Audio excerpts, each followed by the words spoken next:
जय हिंद dear student. I hope आप सभी स्वस्थ होंगे, मस्त होंगे और पढ़ाई भी आपकी अच्छी ढंग से चल रही होगी।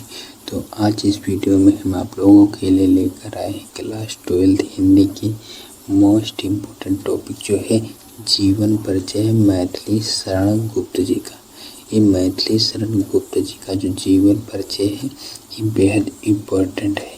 ये आपके जो है बोर्ड एग्जाम में हर साल पूछा जाता है ये जीवन परिचय। तो जीवन परिचय जो है आपको ये 5 नंबर देगा।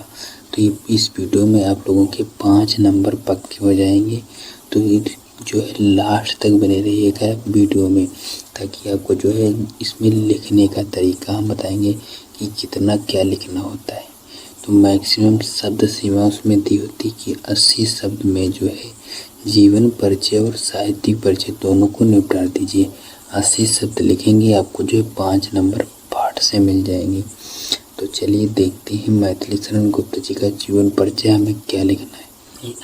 सबसे पहले हेडिंग बनाएंगे जीवन परिचय। तो जीवन परिचय की हेडिंग बनाएंगे और लिखेंगे मैथिली शरण गुप्त का जन्म झांसी के चिरगांव में सन 1886 ईस्वी में हुआ था। अरे इसमें जो है सन जो है जन्म तिथि जो होगी, अगर जन्म तिथि मालूम है तो जन्म तिथि लिखिए, अगर जन्म तिथि नहीं पता है तो कोई बात नहीं। सन जो है सन किस वर्ष में जो उनका जन्म हुआ, जो है जन्म उसको जो है हाईलाइट कर दीजिएगा। उसमें अगर नीले पेन से लिख रहे हैं, नीले पेन से लिखा जाता है तो उसमें आप जो है काले पेन से जो है हाईलाइट कर दीजिएगा, उससे लिखिएगा। तो इससे जो है एग्जामिनर अट्रैक्ट होता है कि जो है बच्चे को बढ़िया आता है। एग्जामिनर आपका जो है इसमें कुछ भी नहीं देखेगा कि आपने इसमें बीच में क्या लिखा है, वो सीधे देखता क्या है इसमें जीवन परिचय में जो है आपने जो है उनका जन्म जो है सही लिखा है या नहीं लिखा है, किस सन में पैदा हुए, कब मरे, और जो है अभी हम सब पूरी जो है लास्ट तक बताएंगे इस वीडियो में। एक एक पॉइंट को है समझते चलिएगा।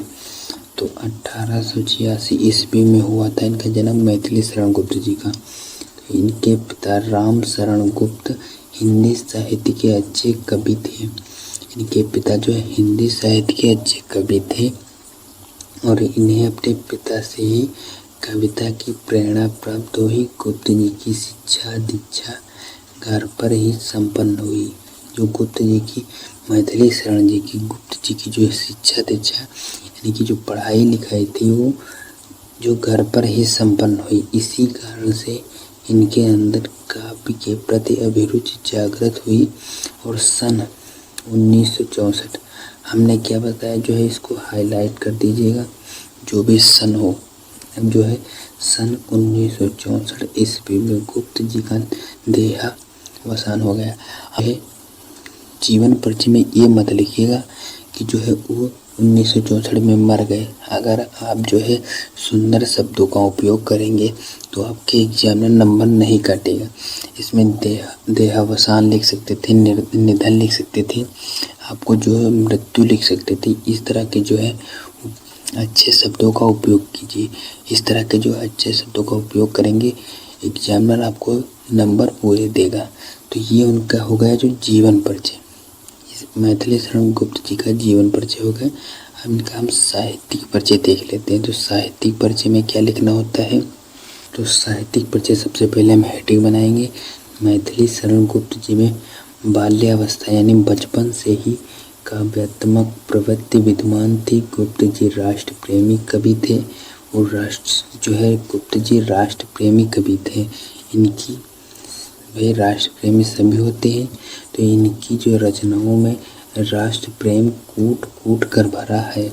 इसी कारण से इनको हिंदी साहित्य के विद्वानों ने राष्ट्र कवि की उपाधि से विभूषित किया। इनकी जो पहली पुस्तक रंग में भंग थी, परंतु इनकी जो पुस्तक भारत भारती ने इन्हें राष्ट्र कवि बना दिया।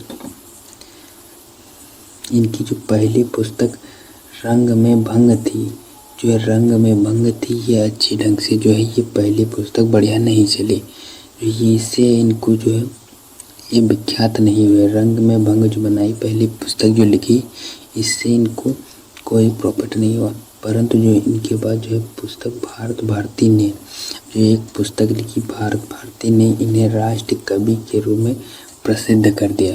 जो है भारत भारती जब एक पुस्तक इन्होंने जब लिखी तो भारत भारती ने इन्हें राष्ट्र कवि के रूप में प्रसिद्ध कर दिया और इन्हें द्विवेदी युग का सबसे अधिक लोकप्रिय कवि माना जाता है।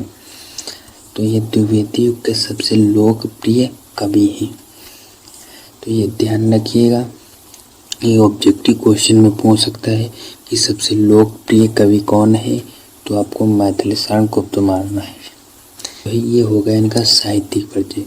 ये जो है मैथिली शरण गुप्त जी का हो गया साहित्यिक परिचय। आपको सिर्फ 80 शब्द में लिखना है, 80 के ऊपर मत लिखिएगा, ज़्यादा लिखेंगे ज़्यादा नंबर नहीं मिलेंगे। हम आपको यही बता रहे हैं आपके भले के लिए। तो आप जो है मैक्सिमम शब्द सीमा जब आपको दे रहा है कि 80 शब्द में निपटार दीजिए, तो आप इसको 80 शब्द में ही लिखिए। तो और इनकी जो कृतियाँ देख लेते हैं अब मैथिली शरण गुप्त जी की जो है कृतियाँ में गुप्त जी की रचनाएं दो प्रकार की हैं, मौलिक रचनाएं और अनुदित रचनाएं हैं।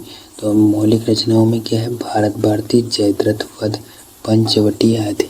आपको जो है मेन एक तो जितनी मालूम हो उतनी लिखिएगा, ज़्यादा के चक्कर में मत पड़िएगा कि हम ज़्यादा लिखेंगे। तो और अनुदित रचनाएं जैसे मेघनाथ वध है, ब्रजभाषा है, वीरांगना आदि। ये तीन हमने इनकी फेमस रचनाएं लिख दी मौलिक रचनाओं में और अनुदित रचनाओं में। तो ये रचनाएं हो गई। तो ये हो गया इनका जीवन परिचय और साहित्यिक परिचय हो गया। तो आपको जो है इतना लिखेंगे, आपको 80 शब्द में लिखेंगे तो आपको जो है पूरे 5 नंबर मिल जाएंगे। आई होप आप लोगों को मैथिली शरण गुप्त जी का जीवन परिचय लिखने का अच्छी ढंग से तरीका समझ में आ गया होगा कि कैसे हम जो जीवन परिचय लिखेंगे। तो हम मिलेंगे नेक्स्ट वीडियो में, तब तक के लिए जय हिंद।